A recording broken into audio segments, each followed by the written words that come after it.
ইয়াতে শুনি আছিলোঁ ইয়াৰ লিচু বহুত ফেমাছ হয়।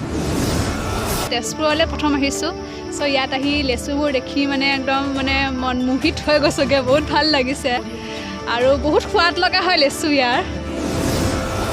দামটো কম হ'লে ভাল লাগিলে আৰু ভাল লাগিলে হয়। নমস্কাৰ, মই জুবাইৰ আলম, আপোনালোকে চাই আছে নিউজ তেজপুৰ। আমি আজি আহি উপস্থিত হৈছোঁ তেজপুৰত থকা এক বিশেষ লেচু বাগানত। ইয়াত কি কি প্ৰজাতিৰ লেচু আছে, তেওঁলোকৰ মুখৰ পৰা আমি জানিব বিচাৰিম যে ইয়াত কি কি প্ৰকাৰৰ লেচু আছে। বোম্বাই আছে, LIC আছে আৰু আপোনাৰ দেশীটো আছে, তাৰপিছত আপোনাৰ বিলাতী আছে, এনেকৈ বহুত জাতৰ মানে লেচু আছে ইয়াতে। ইয়াৰ কি লেচু হয়? এইটো পিয়াজি হয়, আপোনাৰ এইটো পিয়াজি হয়। ইয়াৰ পৰা আপোনালোকে লেচু ক'ত ৰপ্তানি কৰে? ইয়াৰ পৰাতো ফাৰ্ষ্ট আপোনাৰ ডুবাই গৈছে, তাৰপিছত আপোনাৰ মুকেশ আম্বানীয়ে লৈ গৈছে, আমাৰ CM ছাৰে লৈ গৈছে, আৰুতো অল অসমততো আছে আৰু মানে গোটেই জেগাতে আপোনাৰ ডিষ্ট্ৰিবিউটাৰ হৈ আছে। ইয়াত কিমান টকাৰ পৰা কিমান টকালৈকে পিচ লেচু আছে? আপোনাৰ 3 টকাৰ পৰা ষ্টাৰ্টিং কৰি আপোনাৰ 35লৈকে মানে আছে আৰু তাৰপিছত 12 টকা আছে, আপোনাৰ 25 টকা আছে, 20 টকা আছে। 35 টকা যিটো লেচু আছে এইটো কি প্ৰজাতিৰ হয়? এইটো আপোনাৰ বোম্বাই বুলি কয়।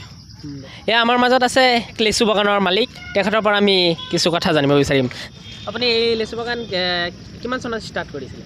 এইটো লেচু চানটো আমি কিমান সময়ত ষ্টাৰ্ট কৰিছোঁ ক'ব নোৱাৰোঁ, মোটামুটি 100 বছৰ পুৰণা হৈছে কেইটা। 100 বছৰ পুৰণা হয়। ইয়াৰ পৰা ক'ত যায় লেচু? ইয়াৰ পৰা ডুবাই যায়, তাৰপিছত আপোনাৰ বাহিৰত বহুত জেগাত ইম্পৰ্ট হয়, লখিমপুৰ, আপোনাৰ গুৱাহাটী, তাৰপিছত শ্বিলং, ডিমাপুৰ, আজি ডিমাপুৰো গৈছে, মোটামুটি আজি আৰু কাশ্মীৰো গৈছে। আজি কাশ্মীৰতো মাল লৈ গৈছে আজি এটা পাৰ্টীয়ে। CM ছাৰৰ কাৰণে আজি মোটামুটি ইয়াত 2000 মাল পেকিং হৈছে, আজি যাব। তেজপুৰত ইয়াই কি আপোনালোকৰ অকল বাগান নে আৰু বেলেগ ক'ৰবাত আছে? তেজপুৰত এইটো বাগানেই GI টেগ পোৱা বাগান হয়, আৰু তেজপুৰৰ বিখ্যাত বাগান হ'ল তেজপুৰ ইউনিভাৰ্চিটি ৰোডত যিখন বাগান আছে সেইখন বাগানেই। তেজপুৰলৈ প্ৰথম আহিছোঁ, চ' ইয়াত আহি লেচুবোৰ দেখি মানে একদম মানে মন মোহিত হৈ গৈছোগৈ, বহুত ভাল লাগিছে আৰু বহুত সোৱাদ লগা হয় লেচু ইয়াৰ। আপোনালোকক খাইছে বহুত ভাল, সিমানেই আৰু কি দামটো অকণমান বেছি, দামটো কম হ'লে ভাল লাগিলে আৰু ভাল লাগিলে হয়। 3 টকাটো গৈ পেলাই যদি 2 টকা হয় তেতিয়া আৰু ভাল লাগিলে হয়। ডাঙৰ লেচু এটা 32 টকা বহুত দাম কৈছে, আমি খাবলৈ বহুত মন কৈছে, এতিয়া খাব নোৱাৰোঁ। 32 টকা দামৰ লেচুটো খাই পাইছানে নাই? নাই পোৱা, ইয়াতে প্ৰথম দেখিছোঁ আৰু খাইছোঁ, কিন্তু খাবলৈ বহুত মন আছে দেই।